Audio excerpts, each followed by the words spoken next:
In this video, I'm going to give you a brief introduction to a CODIS DNA analysis activity, and it's based on chromosomes. So we have 46 chromosomes, or 23 pairs found in the human body, and what they are tightly coiled DNA. Your 23rd pair is your gamete, or your sex chromosomes. You have one X and one Y. If you're male, and that's XY, and females have two X chromosomes, or XX. You get half your DNA from your father and the other half from your mother. And this is what we want to focus on for the CODIS analysis, because what it does is it looks at genes, and we're going to find that there are specific patterns that reappear that we can use as identifiers to identify individuals, which can help us in forensic science because it can help us find perpetrators and prove whether people are at a scene or not. So you can see these chromosomes are paired up, they're wound up in a stage of mitosis, and you can see the dark bands are places where genes live, and we can use those to pair them to each other, but also to compare them to other karyotypes. This is a human male, because he has an XY chromosome for his 23rd pair.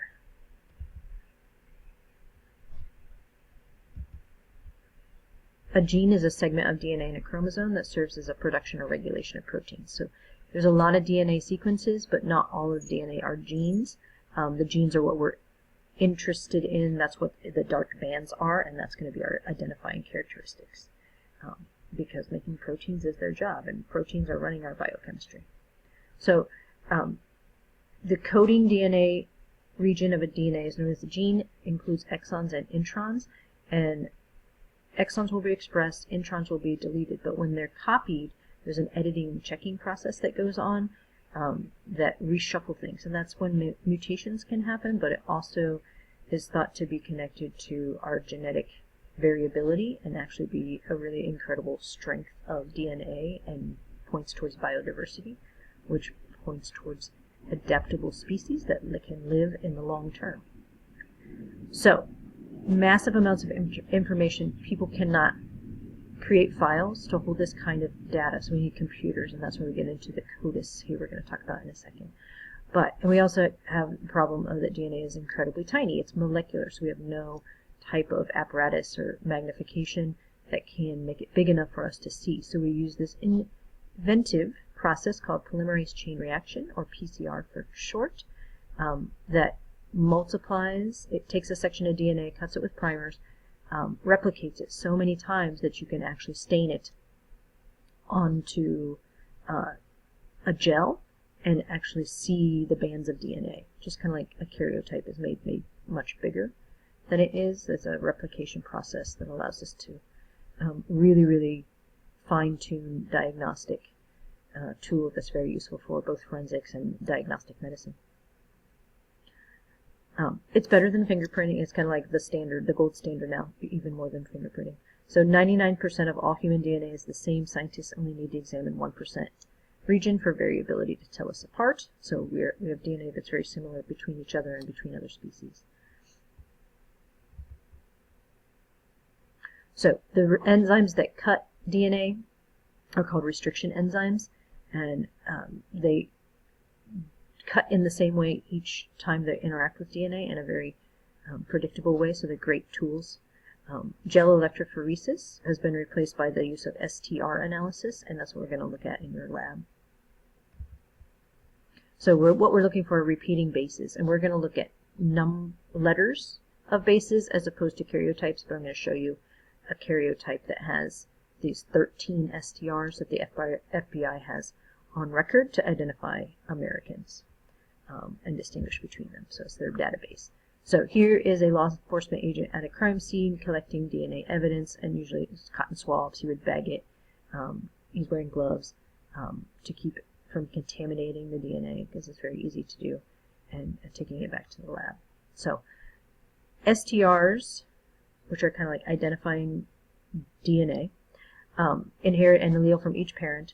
A homozygous genotype, which is when they're the same, pairs are the same, and then a heterozygous genotype occurs when a person has two different alleles for STR. An allele is a variation of a gene.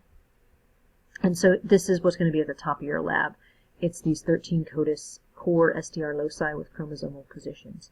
I'm not going to ask you a lot of detailed questions about these, but you're going to use samples taken from imaginary crime scenes to compare and try to investigate and identify the perpetrator. And I'm going to show you the first one as an example.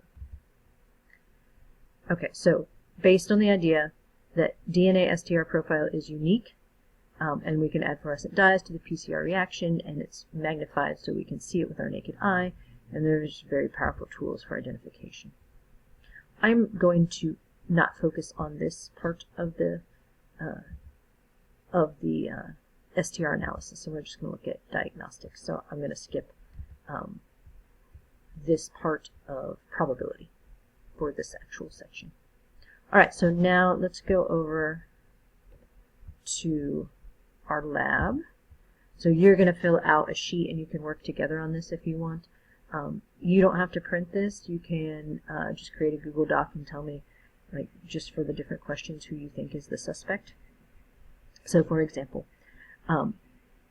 we have, these are our 13 CODIS core STR loci that we would compare to, and in this site we have the D21S11, which is right here on chromosome 21, and you're going to look at evidence from different loci for each scenario.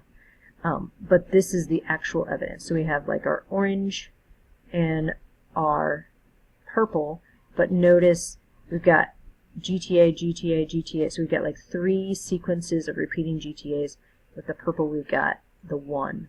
So we're looking for the suspect that matches that evidence.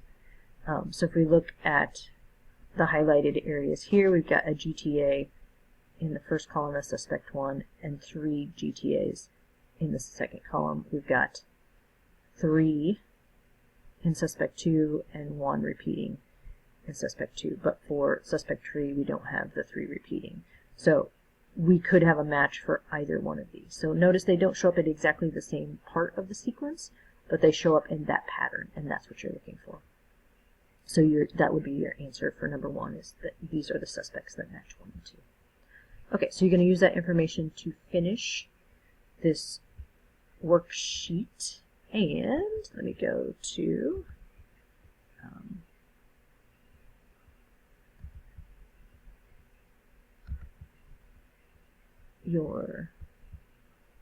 sorry, I lost my paper. And then you're going to go to the end. After you analyze it, you're going to think, like, who is the bank robber based on your different analysis, because you're going to have like different pieces of evidence coming together to point to one suspect. Okay, enjoy.